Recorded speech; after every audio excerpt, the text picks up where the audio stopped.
Salut! Salut Maggie. Super content de vous parler ce matin. Guillaume, j'ai lu ton livre, je l'ai vraiment, vraiment aimé. Pour quelqu'un qui fait du stress post-traumatique, anxiété sociale, ça m'a vraiment beaucoup aidé.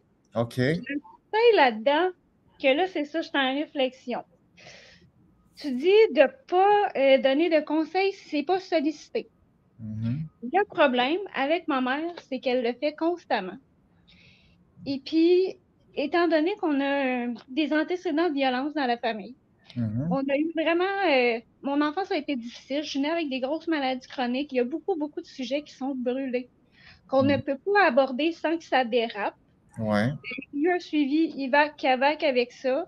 Ouais. Je leur ai expliqué à l'aide d'une intervenante c'est quoi le stress post-traumatique. Puis, on a été capable de s'adapter jusqu'à une certaine limite. Mais là, il arrive des situations où est-ce que c'est ça.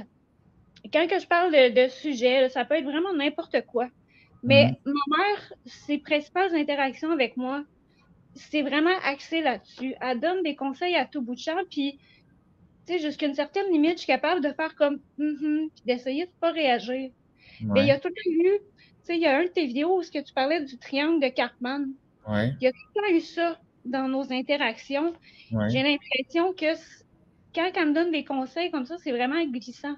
Où est-ce qu'on peut retomber dans un triangle dramatique très, Mhm. très, très facilement. Puis là, c'est parce que à chaque fois que ça arrive, ce que ça fait monter en moi, c'est du mépris. Mhm. Puis tu sais, Ouais. ça fait partie de ce que j'ai de la misère à dealer avec. J'ai ressenti beaucoup de haine face à l'incompréhension que mes parents ont envers moi. Puis quand elle me donne des conseils comme ça, Mhm. souvent, ça Mhm. fait juste ressortir que dans le fond, ils ne me comprennent pas. Ils ne Ouais. comprennent pas la situation que je vis.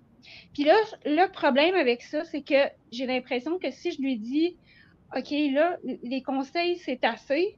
Mhm. Elle m'a déjà verbalisé beaucoup de fois qu'elle ne sait jamais quoi dire quand elle est avec moi. Mhm. C'est Ouais. difficile de trouver des sujets de conversation qui sont faciles. Mhm. Moi, je Mhm. suis quelqu'un de nature plus introvertie, elle, Mhm. beaucoup plus extrovertie. Puis là, Maggie, ta question, ça serait de savoir qu'est-ce que Guillaume te recommande dans cette situation-là? C'est ça, tu sais, comment aborder ce sujet-là sans l'éteindre, puis sans renforcer son pattern à elle de vouloir avoir l'air forte.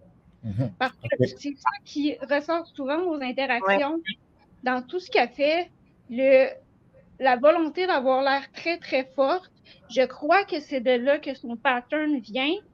Fait que, tu sais, c'est comme, c'est une dynamique bien, bien, bien touchée, bien, bien, bien compliquée. Mhm. Puis, j'aimerais ça, en quelque part, qu'elle soit capable de juste écouter.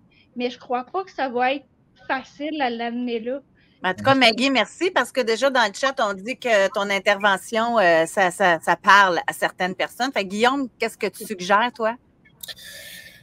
Premièrement, ça veut dire que moi, ce que je te suggère, c'est qu'il faut que tu prennes le lead de ça. OK? Il faut que tu sois plus affirmative. Puis il faut que tu y expliques que maintenant, vous êtes rendu dans une autre phase de votre relation parce que toi, tu es rendu dans une autre phase de ta vie et que des nouvelles règles vont arriver.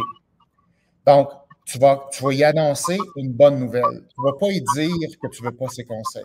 C'est pas ça que tu vas y dire parce qu'elle va se sentir mal.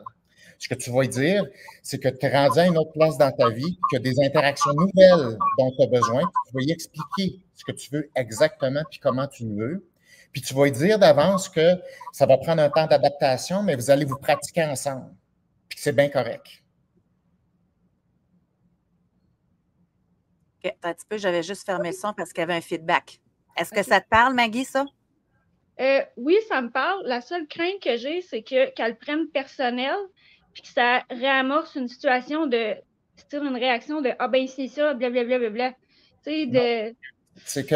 c'est à toi de lui dire, c'est à toi de lui montrer que c'est pas qu'elle n'est pas correcte, c'est que vous êtes rendu ailleurs maintenant. C'est si tu essaies de lui dire que ses comportements passés sont pas bons, elle va se sentir mal. OK? Puis c'est vrai. La façon de faire ça, c'est de dire là, on est rendu à regarder le prochain chapitre, la prochaine phase. La prochaine phase, puisque la vie avance, toi, tu changes, il y a des choses qui avancent, mais il faut adapter votre interaction. Puis ça, c'est normal. Ce n'est pas quelque chose qui est spécial à toi ou à elle. dans des dialogues, dans des dynamiques, il faut que tu transformes les types d'interactions en fonction de où on est rendu. Donc, la façon qu'elle se sente pas mal, c'est qu'il faut que tu expliques qu'on regarde en avant, puis qu'il y a des choses maintenant qui sont nécessaires, puis il faut que tu sois affirmative là-dedans. Il faut que tu sois persévérante et stable là-dedans. Donc, toi, ton défi, c'est qu'il faut que tu évites de te sentir coupable pour rien. Parce que si tu te sens coupable, tu vas vouloir la protéger, et plus tu la protèges, plus ça va faire en sorte qu'elle va se sentir mal, encore plus. Donc là, toi, ton travail, c'est d'accepter que tu es rendu là dans ta vie, puis que tu n'as pas besoin de te sentir coupable parce qu'il y a des nouvelles règles qui rentrent en ligne de compte. Ouais. Puis mettons, si j'essaie, parce que là, j'essaie de me trouver un exemple de, tu sais, j'étudie en éducation, puis on parle beaucoup d'enseignement explicite. Tu sais, avoir quelque chose de smart, un comportement de remplacement spécifique, mesurable, atteignable, temporel, réaliste. OK? Ah ouais.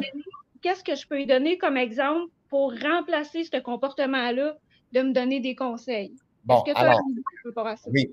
Alors là, c'est ce que tu dis. Tu dis, c'est parce que elle, ta mère, là, elle est habituée de se sentir compétente avec toi quand elle te donne des conseils. OK? Fait que là, ça veut dire que c'est des gros changements dans votre interaction sociale. Fait que vous devez parler de ça. C'est-à-dire, si c'est plus des conseils, vous devez trouver d'autres choses à discuter, d'autres types de conversations, d'autres types de dialogues. Donc, il faut parler de quoi vous allez parler si ce n'est pas des conseils. Donc, vous devez en discuter de ça.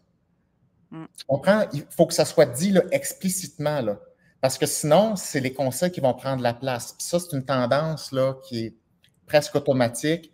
Puis il va falloir que tu sois patiente parce que ça ne va pas se corriger facilement. OK? Fait qu'il faut que tu sois réaliste dans sa capacité à s'adapter. Moi, je te dirais, il peut y avoir une amélioration, mais pas, je dirais, drastique. OK? Fait qu'il faut que tu sois consciente que ça va être assez persistant, mais c'est pas parce que c'est persistant que, tu as accepté ça tout le temps, puis ça ne veut pas dire que tu n'as pas à lui rappeler de dire « Hey, maman, comme on s'est dit, là, moins de conseils, on est rendu plus là. » Fait que tu renforces ça beaucoup.